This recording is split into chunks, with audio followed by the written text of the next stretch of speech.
What up, guys? Welcome to the Son of Wonder, and the Flash has finally arrived. Holy mess, I've been waiting for this one, so let's conversationalize. Alright, guys, so the Flash is here. As of this time of the year, this was my most anticipated film of the rest of the year. As it got closer, my excitement got higher. And I would say that for the most part, it lived up to my expectations. There is so much they do in this film that one, shocked me, and two, it was so awesome to see an emotional story be told in this specific way that it was. It's very similar to No Way Home, how no one ever thought we would see the kind of stuff we would see in No Way Home happen. No one ever thought that. No one ever thought we would see Andrew, Toby, and Tom, all three Spider-Men together. Similar stuff in this movie. And it was just so awesome. Now, that's not to say that I think this was a masterpiece or like the greatest home run of all time. I don't think so. I think there are a few overt flaws that hold this one back from being called a masterpiece. But again, that is not to say that this movie was bad. So we're getting into spoilers now, so be warned. But I'm going to start off with the cons, and then I'm going to get on to the pros. And there are definitely some pros. So cons are, I think the most overt flaw of the movie is that the CGI is terrible. Which is really weird for a modern day blockbuster to have this bad of CGI, but it's pretty bad.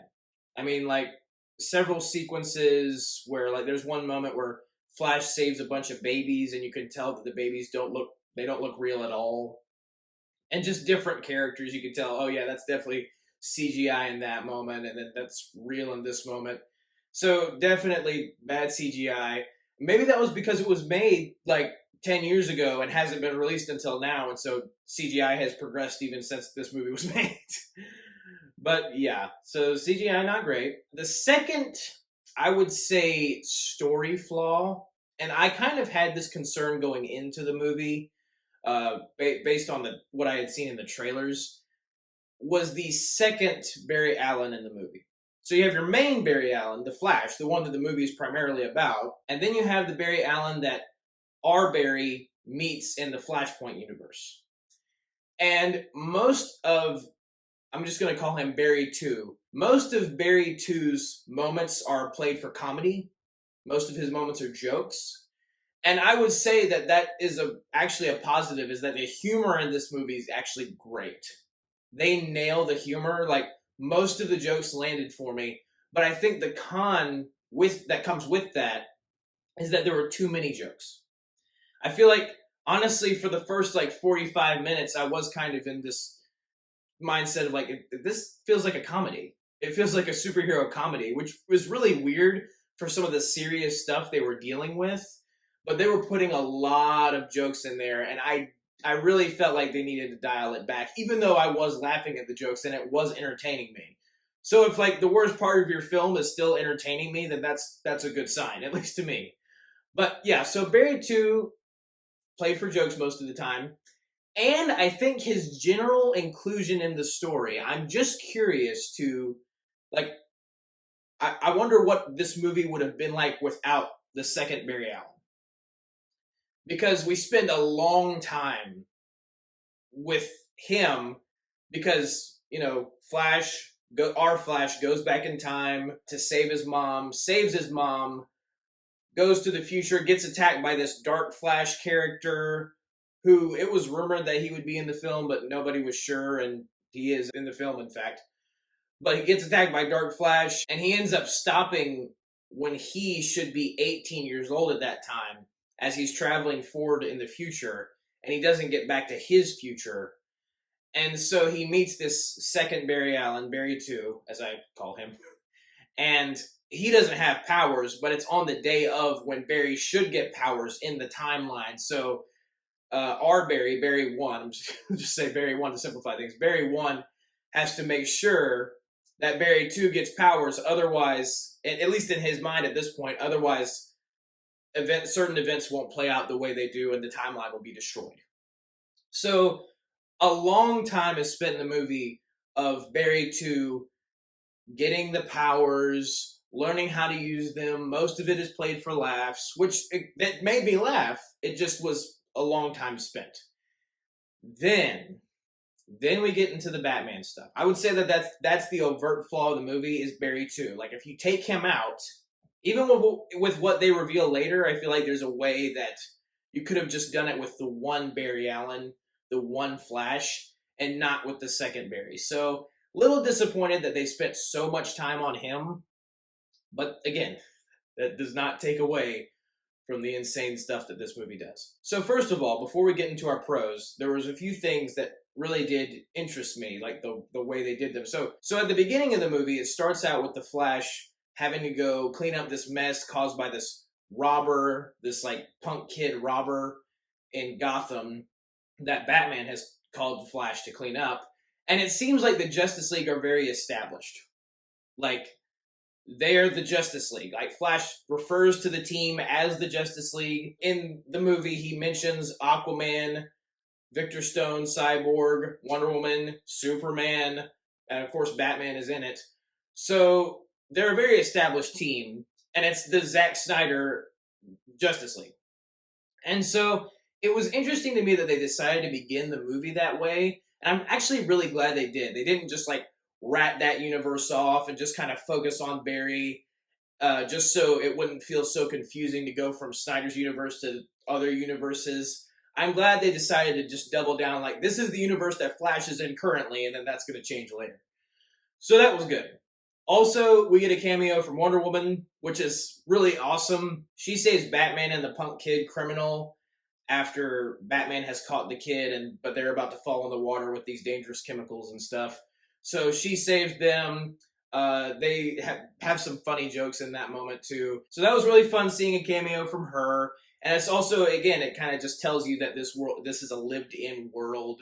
This is definitely the Zack Snyder, at least who he started it, Zack Snyder's world of the DC universe. And then because Flash's dad has an appeal hearing the next day, he's thinking about that, and that makes him think about his mom, and he just longs to just go, he wants to go back and change things. And he realizes that he actually could if he wanted to by using his powers. He brings it up to Ben Affleck Batman, and Ben Affleck Batman's like, no way, you're going to destroy everything. And he's like, no, I could do it though, I really could. And so he does it. And first of all, I think the most emotional draw of the movie is that specific, is the main plot line. Is Barry Allen lamenting that his mom is gone and that he can't see her, and wanting with everything in him to change what was and change what has been for his life and for his parents. He doesn't want his dad to be in jail anymore, and he wants his mom back. And honestly, for me, that is a very relatable plot line, because I lost my dad a couple years ago, and I've had similar thoughts of like, man, I just wish I could go back and change that one thing. And in this case, they actually do it in a way that seems trivial from a certain point of view, but honestly is a very true thing. Like, the reason the mom dies is because Barry's mom, asks Barry's dad to go to the store and get some more tomatoes for the dinner she's making that night. And so his dad leaves. Barry as a kid is upstairs, and that's when his mom is attacked by a mysterious assailant. Like, they never say who actually killed the mother. They never do. Like, you never see the dude. He's barely mentioned. She's just killed by his hand, and you don't know who it is. And I was really hoping that they were going to do Reverse Flash. That Reverse Flash was actually going to be the one to go back and destroy his mom, starting all of the events. But that was not the case. However, I do think that mystery could lead to a sequel, maybe. And I've even heard rumors that they actually already have a sequel in mind if they wanted to do so for The Flash. And honestly, based on how good this movie was, I would love a sequel. But in this case, it's just as simple as, in Barry's mind at least, he goes to the store and puts some extra tomatoes in his mom's grocery cart to where she doesn't have to ask his dad to go get more. Thus, his dad stays home. Thus, this mysterious assailant would see the car in their driveway and realize there's people there and not enter the home.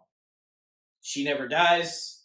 She lives to spend all of Barry's birthdays with him and have her life with Barry as his mom. And that at least that's how simple it is in his mind. And then sure enough, the Dark Flash thing happens, and he meets the second Barry and realizes that not only is there another version of him now, the entire universe has been changed.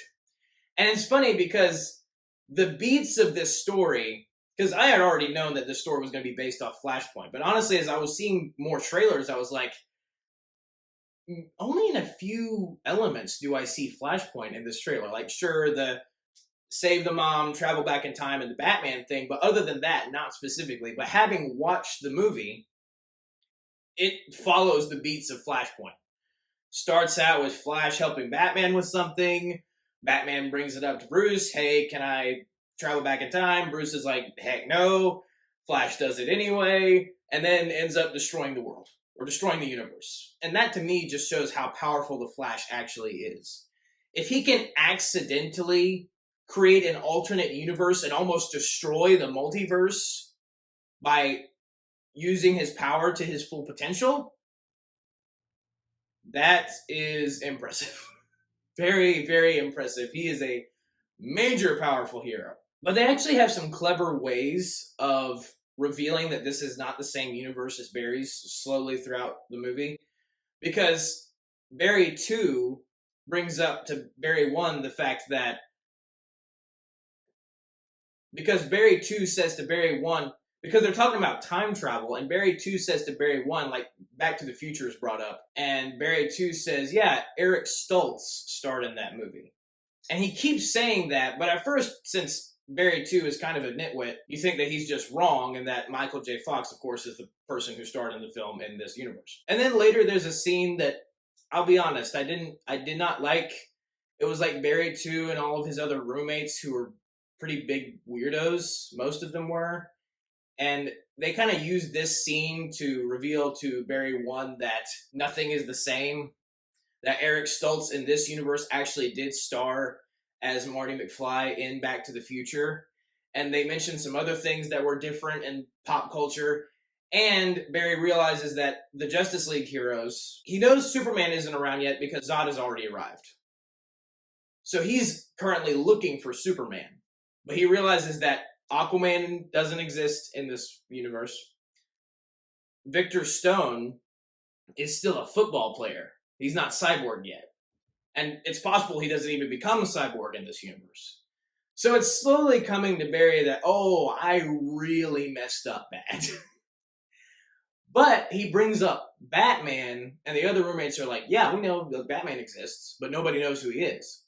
So Barry, of course, finds Wayne Manor with Barry 2, and they go in, and of course Michael Keaton Batman is there. So it's funny because I was expecting them to change universes again at some point, but this is all the same universe. Like, the Flashpoint universe is Supergirl, Michael Keaton Batman, and Zod has arrived in 2013, just like in Man of Steel, except, everything else is different.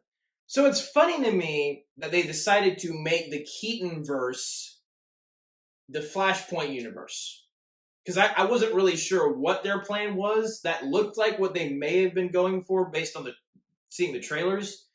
But that's what they did. They made it all the same universe. And I'm kind of iffy on that just because I feel like the Keaton universe should be its own thing. And I kind of would have liked if they had just kind of changed universes again. But I mean, honestly, based on the way the whole timeline multiverse stuff is explained in this movie, maybe Keaton's exact universe in Batman 89 and Batman Returns aren't actually this same universe. Maybe it's different, just because of the way they explain stuff. And it's really funny the way they explain stuff, because they find Keaton Batman, and he is not a washed-up, depressed loser. Okay? I was so worried that they were going to make him some kind of incompetent oaf in this movie, like they've done with so many other legacy characters across all different forms of fiction and media lately. But he's still competent. I mean, he's like got a long beard and hair, and he's a recluse, but Batman's always been a recluse. So it doesn't really change much. And he's retired from being Batman. The reason he gives is because apparently Gotham ended up not needing him anymore and ended up becoming the safest city, I think he says, either in the country or in the world. Which was insane for me to hear because I'm like, Gotham is the safest city? Especially Keaton's Gotham. I'm like, you must have done a great job cleaning up the city because that's a tall order. But Barry 1 inquires to Keaton Batman about timelines and stuff. And the fact that Keaton Batman knows how timelines and multiverse stuff, how all that works at all, just to me is like, yeah, that's because he's Batman. And he is Batman in this movie. I'm going to be honest, I'm actually not the biggest fan of Michael Keaton Batman. Christian Bale is my favorite Batman. But I never really was as into Keaton's performance and the way he portrayed Batman, and really just that specific iteration from the Batman 89 and Batman Returns. But the way they do it in this movie, yes. Yes, yes, yes, this is Batman. Totally Batman. 100% Batman. Because he's competent. Like, he explains the timeline stuff, and I really need to watch the movie again because I was really having trouble following what he was explaining. But basically, it amounts to, he mentions to both Barrys that you've probably seen a movie where they explained it to you like, if you mess with time, a branch forms out of that original timeline. Which is how Avengers Endgame explained it. And I was like, well, that's interesting. And then he said, no, that's totally wrong. That's bullcrap. How it actually works is when you change the future or the past, you change both. If you change just the past, you change both the future and the past. If you change the future, you change both the future and the past. So no matter what you've changed, everything becomes changed, even if it's the smallest thing. And I think they remain consistent with that throughout the rest of the movie, which good on them for it. But at least that's how I understood it, from what I understood. But it's really funny to me, Keaton Batman saying, yeah, that's not how time travel works at all. It actually works like this. That's hilarious to me because that's basically, at least from my point of view, that's DC kicking Marvel to the curb and being like, that's not how time travel in the multiverse works. This is how time travel in the multiverse works.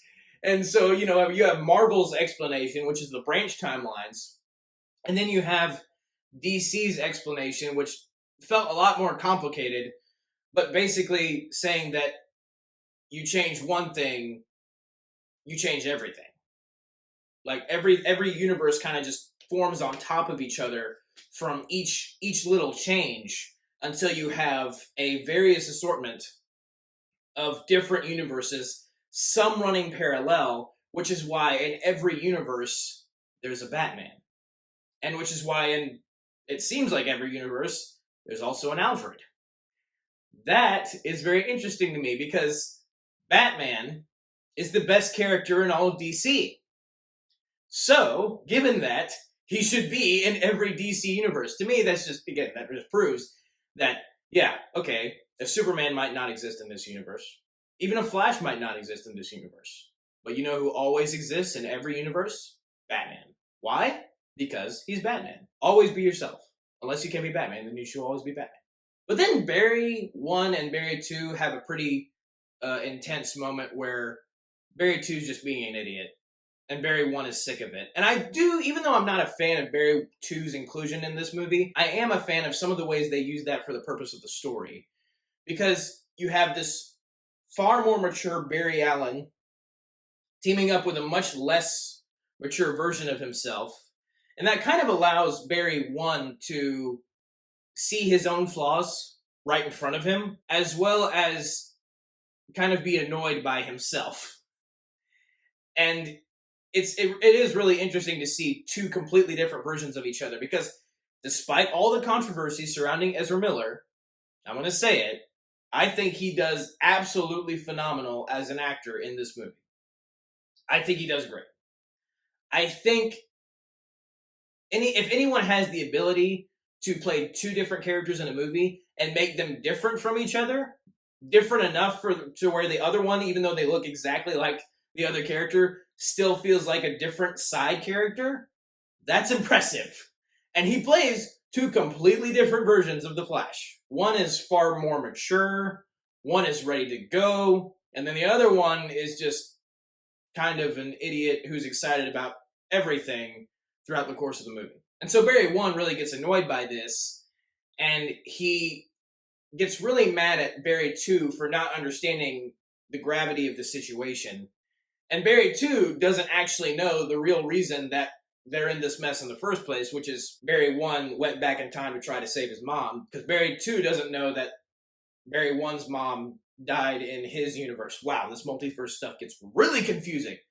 But anyway, Barry 1 is trying to track down who he believes to be Superman.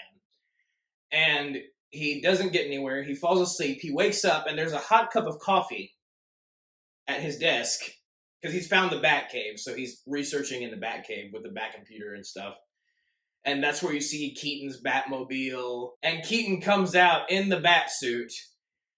He already researched where, again, who they believe to be Superman is, found them, put the research on the same desk with the coffee, and says, I'll help you this one time, but after that, I'm out. So he's Batman. And then. Now, keep in mind, Barry 1 has lost his powers, because in the same accident that gave Barry 2 his powers, it made Barry 1 lose his. A lightning bolt struck them both, gave one powers, took the other ones away. And so throughout the middle of this movie, Barry 1 doesn't have any powers. Barry 2 does, though, but doesn't know how to use them properly. And so they infiltrate this Soviet base that has apparently captured who they believe to be Superman. And it is in this moment that you get one of the best Batman fight scenes, Batman takedowns I have ever seen in any film ever. In anything, any show, any film ever. Because they actually let this older Michael Keaton Batman be the star in this moment. No one interferes. Not Supergirl, not the other two Flashes. No. Batman, like a bunch of these Soviet military guys are surrounding the two Flashes before they found Supergirl. Batman shows up, swoops down, grabs a dude, slams him into the ground, and then just beats the living daylights out of all the soldiers in the coolest way possible. Like, they actually have a full-on fight scene between Batman and this bunch of dudes where he's throwing batarangs at them. There's one moment where one military guy grabs him, tries to pin him against a wall, and Batman's like this, and he throws a batarang at the wall, bouncing back at the dude's head, knocking him out. And that was great. And also, I will add to that, one of my least favorite things about Keaton Batman in the previous movies was that he killed people. I don't think Batman should kill people. The way Ben Affleck does it, they give it more context, so it makes a little bit more sense. I don't think Batman in this movie kills a single person. Like, you can argue that some people probably didn't survive, and that, Batman technically did kill someone inadvertently, but, set out to, I don't think he actually kills a single dude. Which I actually really did appreciate. They seemed to kind of be mindful of that as they were making the movie, which, again, I love that. And so, yeah, they absolutely let Michael Keaton Batman go ham on these guys. And legitimately, that was, one of the greatest 1 minutes of my life. It was the best. But they grab Supergirl, because they realize it's not Kal. And so Flash decides, okay, even if it's not Kal-El, we still need to save Supergirl. So they grab her, they escape, and Supergirl's a lot more jaded than Kal-El is, because her circumstances of being found on Earth by the humans involved her being taken captive and thrown into prison and being deprived of the sunlight, making her entirely weak until she gets back into the sunlight. So, not the best experience with humans. And so she's a lot more jaded and doesn't immediately have a desire to save the planet from Zod, despite Zod still being her enemy. And then she kind of puts two and two together of like, oh, well, maybe all humans aren't bad because Flash decided to save me. Barry 1 specifically decided to save me, even though I wasn't the person they were looking for. And I really liked how the writers thought of that. Like, well, she shouldn't be that mad at humans because a human just saved her. And they thought of that. They implemented that in the movie, and I really did appreciate that. Then Batman and Supergirl find a way to give Barry 1 back his powers. And then you have the final climax of Michael Keaton Batman, the two Flashes, Barry 1 and Barry 2, and then Supergirl going up against Zod and the Kryptonian forces. And it's a climax that did not go the way I expected it to. And I actually really liked that. Because in so many other superhero blockbusters, you tend to expect the same things. Like, okay, the climax is here, the dude is there with the army. Obviously, the heroes are going to destroy the army, find a way to destroy the machine that the villain is using to destroy the world, and they're going to stop the bad guy, and the bad guy's either going to get captured or die. That's kind of the way you expect all of these superhero movies to go at this point. When it comes to big villains with big armies and an assortment of heroes to stop them, that kind of thing. And the mortal opposite happens. I feel like it makes this movie stand out. It's like, oh, they lost. Because they go and they fight. And dude, listen.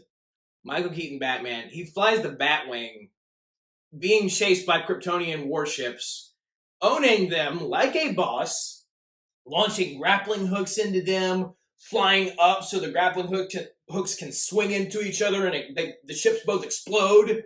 It's awesome, man. He's Batman in this movie, and I love it. And so Supergirl is fighting Zod, and I was kind of disappointed. They had her beat Zod at first, like, really easily. Like, she just keeps hitting him, and he just kind of gets knocked out for a second. But then, as she's trying to do the controls on his wrist gauntlet to deactivate the machines, the same machine that was destroying the world in Man of Steel, the World Engine, I believe it's called, he stabs her. The same way he stabbed Jor-El in Man of Steel. Zod stabs Supergirl. And she actually dies. And then Michael Keaton, the Batwing has been damaged, and the ejector seat's not working, so he decides to fly the ship into the main warship, destroying himself, but trying to destroy the warship, but that fails as well. Like, the warship still stays intact. And both of the Barrys see this, and Barry 2 specifically is like, oh no, we gotta change this. This isn't right, we gotta change this. So they both go back in time, before Batman and Supergirl die, and fight the bad guys again. And once again, Supergirl is killed. And at this time, Flash is like, don't try to shoot the ship, Batman, it's shielded. And he's like, roger that. And then he goes for the big hulking Kryptonian that was in Man of Steel, the Zod's other right-hand henchman dude. And the big bad guy jumps on the Batwing. Batman is spinning the plane around. Like, his cockpit is still staying upright, but the plane is like spinning around the cockpit. So it's just ingenious engineering, the way Batman would engineer something. And he finds just the right moment to eject as the ship keeps turning around him. And then he ejects, kind of falls, hits, it's the same thing in the trailer. Like, he hits one of the wings of the plane and then, like, does the Batman thing and, like, folds out his cape and glides like a bat downward. And then he tries to take on the hulking Kryptonian by himself. He's, like, jumping on him, put one bomb on him, go back, activate it. Cycle repeats. Until the dude grabs Batman and then, like, slams him down into the ground. And when I saw that, I was like, for an older Batman who's just a dude, that would be pretty lethal. That would be like back-breaking kind of thing. That would be like another Bane situation. And then Batman activates a bomb that he had already planted on the back of the dude's neck, and he falls over, and you think big guy's dead. And then Batman starts to slowly fall to the ground. And then that moment I realized, like, oh, they're not they're not getting away from this. Like these are inevitable outcomes. And so Flash, like, he grabs Batman and he's like, no, I gotta bring you back. You can't die, I gotta bring you back. And Batman's like, you already did. You already have. And then he dies. And it's just like, first of all, the guts that you have to kill Michael Keaton Batman in a movie. But they do it in a way that's like, Batman would go like that. He would die like that. Like doing something heroic like that's how he would go. And they had already had a moment in that movie that almost brought me to tears, is when Michael Keaton is he's talking to Barry One, and he's like, for so many years, I tried to right the wrongs of my parents dying, as if putting on a cape and a mask would bring them back. And you actually managed to bring your parent back. And I just love seeing that. Like a version of Batman that he seems to lament becoming Batman in the first place, because he felt like he did it in this mindset of, oh, I can somehow carry on my parents' legacy by becoming Batman. Which was true. But since Michael Keaton is, I think at this point, a little bit more of a jaded Batman, I don't know if he fully realizes that. But then he sees somebody else who actually achieved it. And he doesn't envy them. He's not jealous of them. He's just, he's amazed that somebody else did it. And I think he ends up, at the point of his death, just kind of realizing that it's not like Batman's efforts are futile. And they never are. I mean, he's Batman. The whole point of being Batman is to carry out the justice that needs to be carried out to protect the people he loves and innocent people as a whole. And so it's just, they really keep the true heart of Batman in this movie. And I can't tell you how much I appreciate that. So Keaton dies, and Barry 2's like, no, we cannot let this happen. So he keeps going back in time. And then Barry 1 finally kind of realizes, like, no, we can't do this.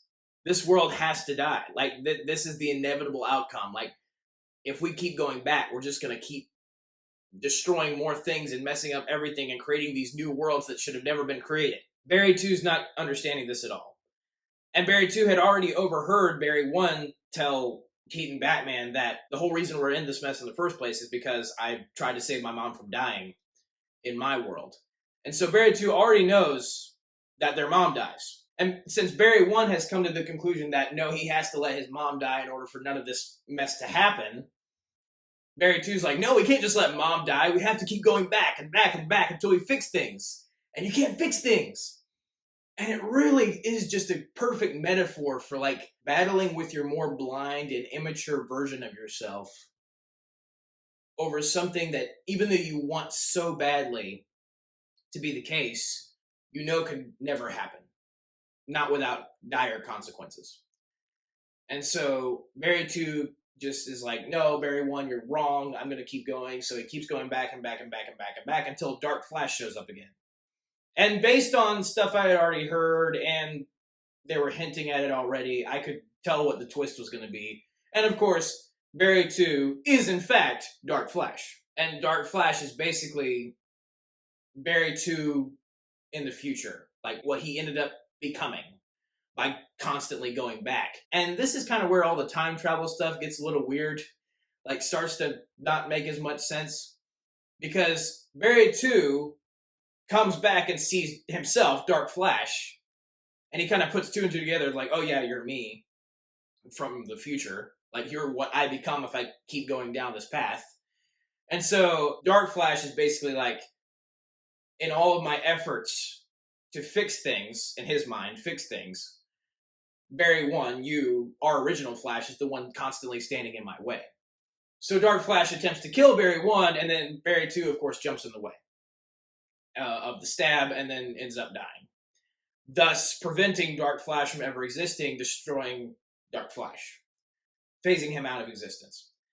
Which, I guess I'm a little weirded out at the fact that it's like, you have to like loop things back around in your head, because if Barry 2 always makes the decision to sacrifice himself, that means Dark Flash would never exist in the first place. So, very crazy multiverse time travel stuff. But also in this moment, they see a ton of other different worlds, and this is where they have the cameo fest. It's all like CGI cameo fest, but you see an older black and white version of Superman that I'm pretty sure was like the very first Superman movie that I think was like made for television. I'm not exactly sure on that point, but you also see, I am sure on this point, you also see Jay Garrick Flash from like the 1940s and stuff. The very first Flash, Jay Garrick, and he was like part of the Justice Society of America. And so that was a crazy cameo. And then guess who shows up?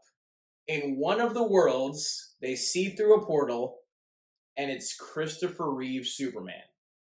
And then the Supergirl from that same world, because they made a Supergirl movie based in the Christopher Reeve universe, and apparently it was terrible. I never saw it, but then that Supergirl comes down with Christopher Reeve, watching what's going on inside the portal with Dark Flash and stuff.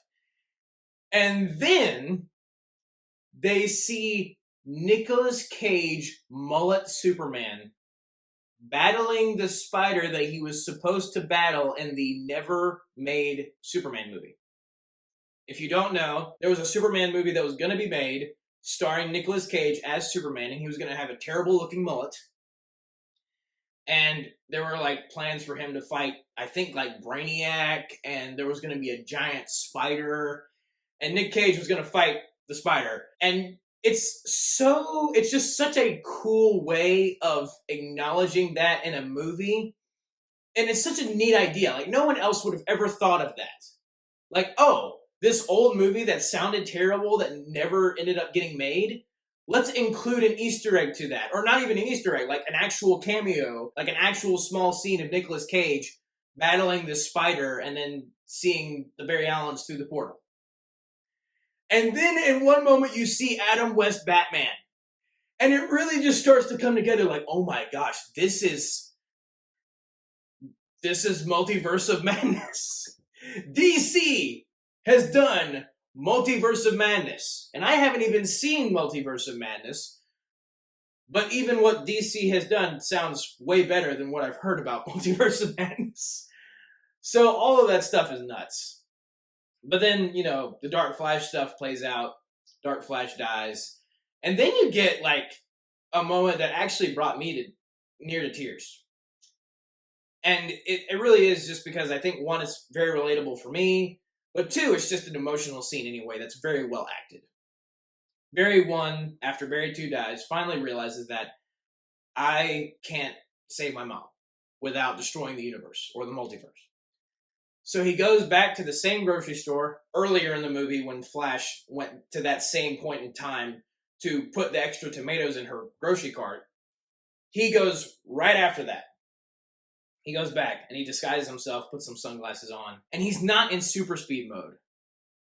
And he kind of like tries to start up a conversation with his mom, even though to her he's this person that she's never met before. Because at this time Barry's a kid and he's the grown-up version. And so he's talking to his mom, and kind of saying it without saying it, he's admitting that I just have to do something really hard. I have to say goodbye to my mom, and I miss her so much. And then she's like, I know I'm just some random lady in a store, but can I give you a hug? And she does, and it's just like, he's in her arms, and he's like, I'm sorry. But to her, she doesn't know what any of that means.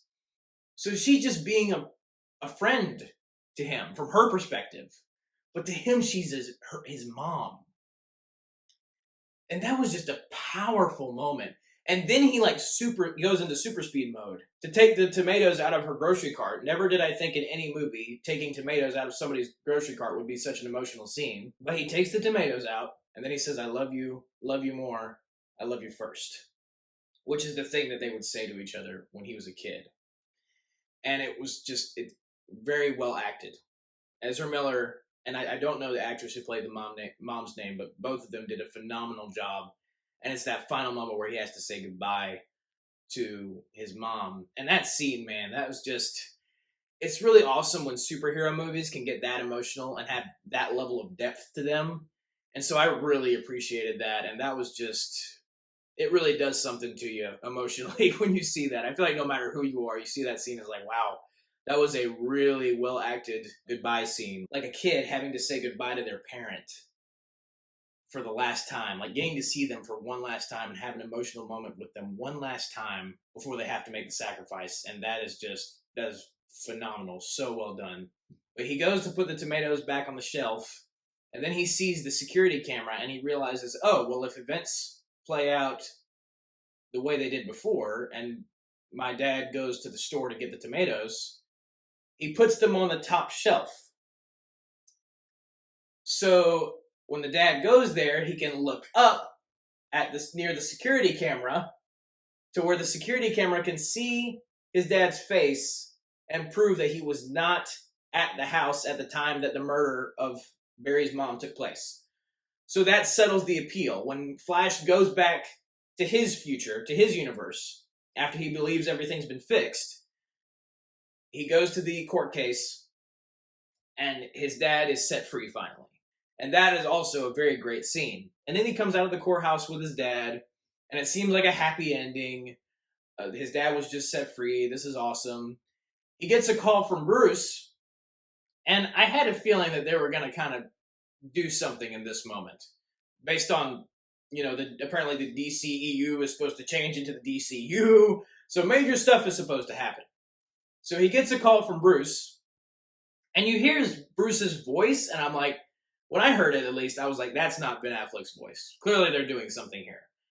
And so, because they even acknowledge, like, when Barry talks to Bruce, he's like, I'm so happy to hear your voice. So they even acknowledge, they mentioned the voice in that moment. So it's like, oh yeah, this is definitely not Ben Affleck Batman. And so Bruce's car pulls up to the courthouse, and you have the paparazzi surrounding him immediately. And I was thinking it was going to be Keaton.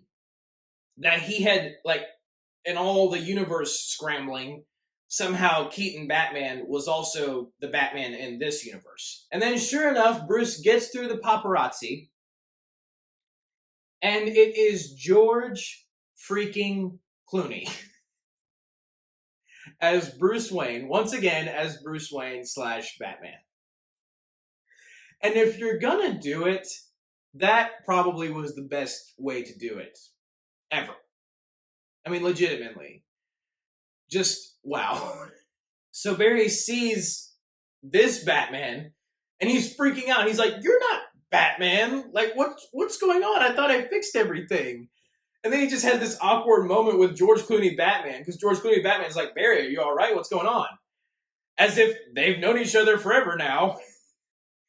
And Barry's like, and this joke was set up so well, because earlier in the movie, when the accident happened that made Barry 1 lose his powers, his tooth gets knocked out in the accident when the lightning bolt strikes. So he quickly puts glue on the tooth and tries to glue his tooth back on. And when he sees George Clooney Batman, he doesn't know what to say.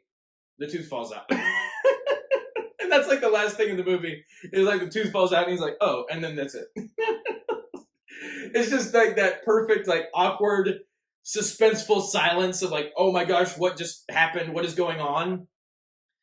And then just the tooth falls out. It's the perfect joke. It is the perfect way to end the movie, just the tooth falling out. And like, it fits with Flash's personality so well. So it was a really, really well done joke there. But yeah, that is the Flash movie. And I mean, it was insane.